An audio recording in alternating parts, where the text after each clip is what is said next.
What's up, y'all? I'm Graham INSCOE, and today on DnD Backstory, we're going to be breaking down Max Calibran, the shining young naval officer turned swashbuckler rogue.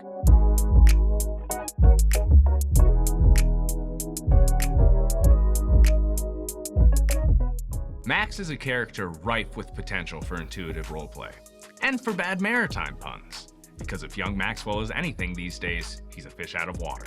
He's a man of the sea, yet he's just turned his back on the family and the Navy that have molded him and provided for him throughout his entire life. His skills are well suited to signing on to a pirate vessel and fighting directly against the Empire that ordered him to slaughter men who had raised a white flag. But what sort of pirate could trust Max if he knew who Calibran had served with and what he'd done? Oh sure, Silvertongue saved my life and gave me some real wisdom, but it took me a decade of pirate hunting and my helping to murder him before it really hit me.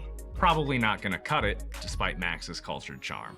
But that's okay, because as awful as Max's circumstances are for him, they're splendid for his prospective player, because they leave him primed to take up the life of an adventurer, to work for good and for coin, while avoiding those who might ask the kinds of questions Maxwell would feel honor-bound to answer truthfully. After all, fencing at sea leaves one with a knack for darting sure-footed around the chaos of the battlefield. Years of tying and untying complex knots leave a man with extraordinarily quick fingers, and to one living aboard a naval vessel, discretion comes as naturally as breathing. In short, Max Calibran might wish to avoid the sea for a bit, but his skill set and general social competence make him an invaluable addition to any adventuring party. Don't get me wrong, Maxwell certainly aspires to take to the seas once again and to honor Captain Silvertongue's legacy and lesson. He just knows that it's better to firmly establish himself as a changed man before he gives his past a chance to catch up with him, or before he seeks it out himself.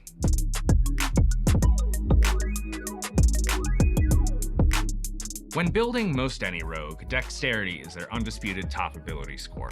In addition to increasing their armor class, initiative, and chance to hit, the stealth, sleight of hand, and thieves tools checks that they're iconic for all play off of dex as well. From there, though, it's really a matter of character concept and personal preference, as rogues come with a startling number of skill proficiencies and can be built to excel in numerous different directions outside of combat. Since Swashbuckler as a subclass plays off of having a high charisma, that's our secondary priority. But in the interest of keeping Max well-rounded, his lowest ability score is his 10 strength, a modifier of 0, with all his other stats sitting at a +1 modifier. Variant human is almost objectively better than standard human, but since Max doesn't really need any feats to fulfill his role in an adventuring party, and because there's no reason in his background yet for him to have picked up Magic Initiate, we're doing something a little weird and taking the Piercer feat. The +1 dexterity it provides means that we save a couple of points in stat distribution to better round out the former first officer. And it allows Max to reroll his damage dice with his rapier and put a little extra oomph into his critical hits. For skills, we'll start with the givens. We chose the sailor background, which comes with athletics and perception proficiencies. The noble background would also work for Max, as the son of the Lord Admiral Calibran himself, but Max has turned his back on his family's aspirations and goals for him, and any recognition or attempt to draw on their influence would probably end very badly for him. Along with Thieves' Tools proficiency, rogues get an additional 4 skill proficiencies, so we've selected Acrobatics, Persuasion, Sleight of Hand, and Stealth. Variant Human provides 1 final skill proficiency, so we're also picking up History, to reflect Max's background as a student of war, maritime history, and governance, under the best educators that Gold can hire. Now, let's look at Max as he levels from 1 to 10. Right at level 1, Calibran is looking at the rogue's most defining combat feature, the somewhat poorly named Sneak Attack. Poorly named because to proc this most potent of damage buffs, you don't have to be sneaky at all. You simply need advantage on any given attack roll, or to have an active ally within 5 feet of the target, and to not have disadvantage on the attack. As he levels up, Max will get to dump more and more d6s into his sneak attack, and once we hit level 3, he'll have another way to trigger them. In the meantime, level 1 also nets him expertise in 2 skills, or in his Thieves' Tools, doubling his proficiency bonus for the associated skill checks. Stealth and Persuasion for now, with more skills to follow at higher levels. And then also right at level 1, Max can speak and decipher the symbols of Thieves' Cant, a coded language spoken by rogues and the like wherever they can be found. It may seem a little strange that the fresh from the Navy Max is fluent in this convoluted code, but at some point over his years of pirate hunting, it would not have been too difficult to pocket some forgetful privateer's translation book, or to have picked up a little of the language just by studying his quarry. Level 2 is a little lighter on features, but the one it does provide is a doozy. Cunning Action allows Max to dash, disengage, or hide as a bonus action. As more of a flashy swordsman than a knives-in-the-dark kind of rogue, Maxwell has less incentive to hide in the midst of combat than some rogues might, and his subclass will often render disengaging to be meaningless. However,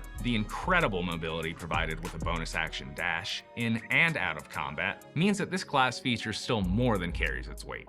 Level 3 brings Max's Swashbuckler subclass online, and all of that high charisma and mobility starts to really come into play. The Rakish Audacity feature lets Max add his charisma modifier to his initiative rolls, and gives him an additional way to trigger sneak attack damage. If Max only has one creature within 5 feet of him, and isn't already attacking with disadvantage, he will trigger sneak attack against that creature. In other words, it turns him into the duelist he's supposed to exemplify. The other level 3 Swashbuckler feature, Fancy Footwork, means that creatures Maxwell makes a melee attack against can't take opportunity attacks at him. All of this comes together to enable the kind of highly mobile, acrobatic combat that makes the Swashbuckler so unique.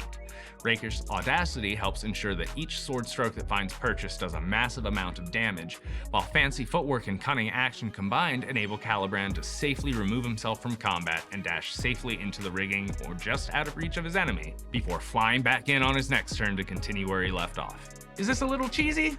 Maybe, but there's no such thing as a fair fight, and that's a lesson Maxwell learned in the Navy, well before he was ever introduced to any pirates. Besides, it's the same combination of mechanics that allows Max to attempt daring plays like swinging in on a rope or a vine, stabbing his foe, and then swinging past them to land safely some 30 feet away. And if that doesn't buckle your swash, I don't know why you're watching this video in the first place.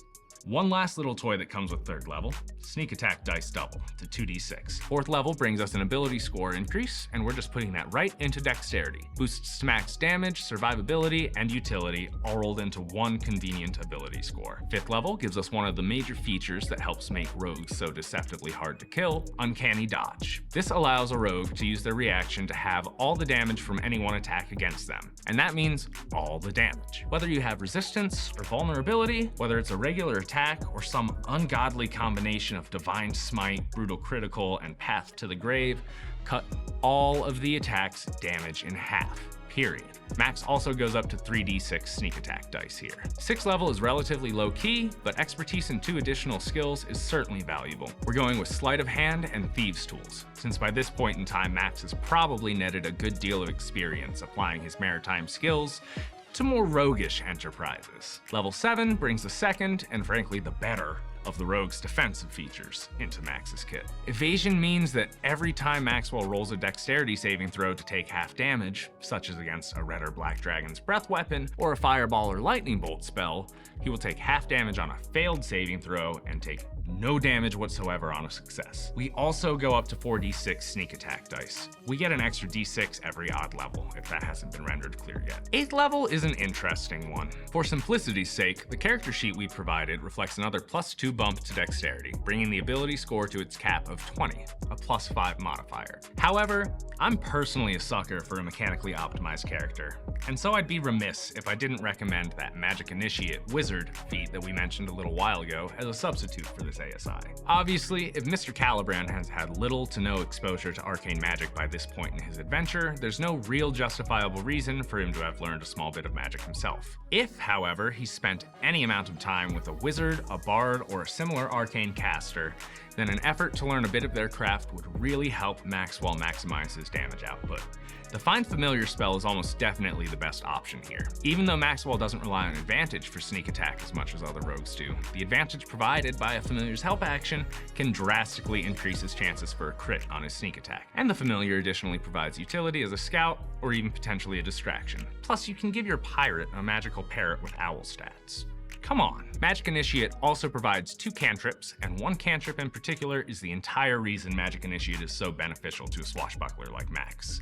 Booming Blade flat doubles and eventually triples and quadruples the base damage dice on Maxwell's rapier, and it also surrounds its target in a field of energy that will implode with thunder damage if the target moves before Max's next turn, further disincentivizing their pursuit of him or his allies. And of course it can still apply sneak attack, meaning that Booming Blade is just a flat buff over Max's regular attack, with absolutely no drawbacks. The second cantrip chosen should probably be a utility cantrip of some sort. We recommend Message, Minor Illusion, or Prestidigitation, based on whatever small benefit most suits your fancy as a player. Coming in for the home stretch, in addition to a 56 of sneak attack damage, level 9 comes with the Swashbuckler feature Panache. This allows Max to make a Charisma Persuasion check with his expertise applied against a target's Wisdom Insight. If the target is hostile to Max and his allies, a successful Panache roll prevents the target from taking opportunity attacks against anyone but Max, and their attacks against any target but Max have disadvantage. A successful Panache roll against a non-hostile creature will result in said creature being charmed by Max, and a charm with no magical components for bystanders to notice and no downsides when it expires is an exceedingly rare and potent tool in the right circumstances. To end our build progression breakdown, level 10 nets rogues another ASI. Another opportunity to pick up Magic Initiate if you've decided it interests you, but we're defaulting to a Charisma increase to better support our initiative rolls and Panache attempts. That's all we got for Mr. Maxwell Calibran, the newly piratical rogue. Here's hoping that this video left you with a good understanding of what went into the design of our dashing swordsman, and an even better understanding of how to swashbuckle the hell out of your enemies. If you'd like more character backstories and mechanical breakdowns, make sure to like this video and subscribe to our channel. And if you think I overlooked something in this breakdown, be sure to let me know in the comments. I didn't, though. You're wrong. Thanks for watching! If you'd like to support our channel and gain access to some other fun D&D Backstory content, you can find the link to our Patreon in the description. To find all of our other characters and how-to videos, head over to the channel by clicking D&D Backstory below.